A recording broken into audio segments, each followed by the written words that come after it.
Hi, it's Barb, Maple PhD, and one of my favorite board game themes is theme parks. And so I thought it would be fun to share with you my top 3 favorite theme park themed games. In here, I'm not including zoos because I think that's a different category of game, and I have a whole list of those. So these are specifically ones that have rides and attractions in them somewhere in the game as part of their theme. Here we go.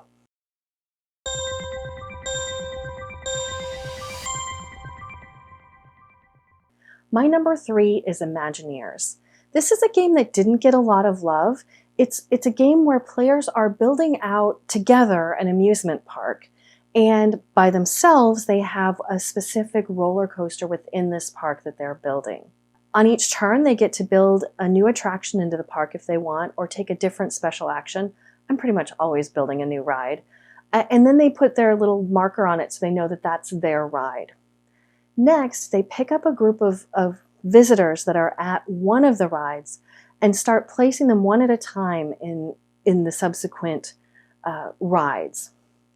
Now, they want to place them so that those visitors enjoy the rides, but probably only if it's their own ride.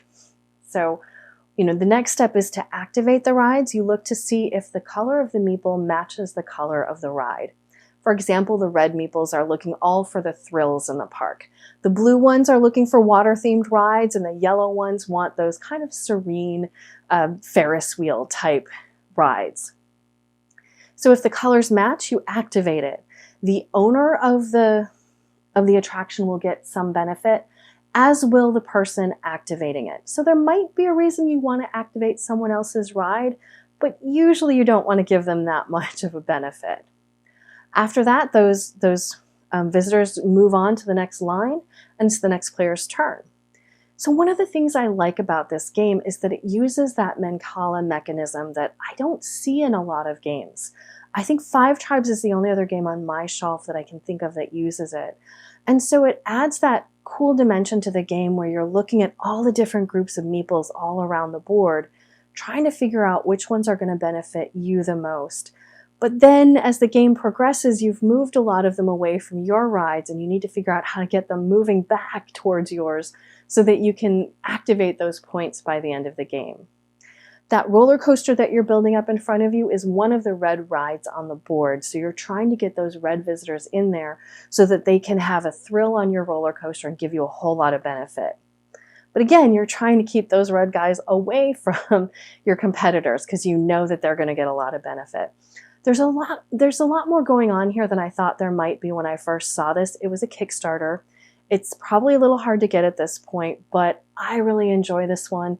It doesn't hit the table enough, but when it does, it just brings a big smile to my face. That's my number 3, Imagineers.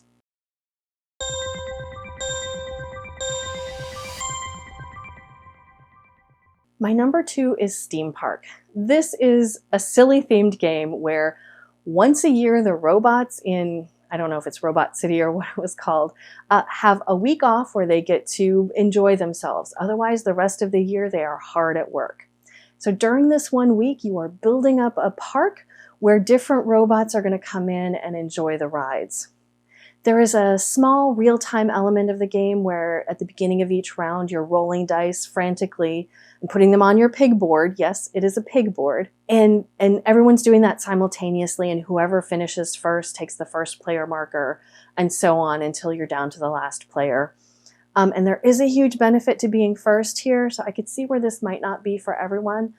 But that real-time part is just the beginning of the round, and then after that you get to take your time and think about what to do with your dice and how you're going to build up, your park over time.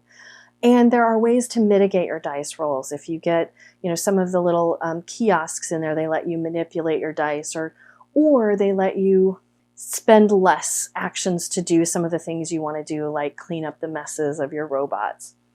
One of the big draws of this game is that the rides are 3D pieces. And as you're building this up on your table, it just is so satisfying to see. And you're connecting them together and trying to get the right color robots on the right color ride.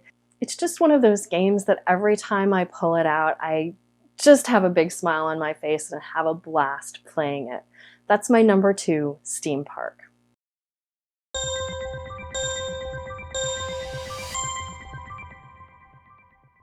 And my number one theme park themed game is the Grand Carnival. This is a game where you are building up a carnival in front of yourself. You are using both square tiles and then polyomino pieces. So it has this dual building puzzle that you have to solve as you're playing it. You're putting down square tiles to cover up construction places. And these square tiles give you grassy areas where your visitors can move between the rides, but then smaller construction regions where you're going to build rides that are coming in their polyomino shapes. And so as you're building up, you're thinking ahead, you're looking at the available pieces, you're looking at your board, you're looking at the available rides to make sure you're laying things out appropriately, but you also want to make sure you have places where your visitors can walk and get to those rides, because if they can't, those rides are worth nothing. And so it's another one of those puzzle games that I just love. I love trying to figure out the best way to lay out my park, the best way to use my actions in order to get my visitors to visit those rides and get just everything perfect in my park, which I never do, but it's a lot of fun to try. That's my number one, the Grand Carnival. So what's your favorite theme park theme game? What one do you get out to the table that just gives you a huge smile when you play it? Let me know if it's one of the ones on my list or something else. I'd love to hear about it in the comments below. Otherwise, I'll see you again next time.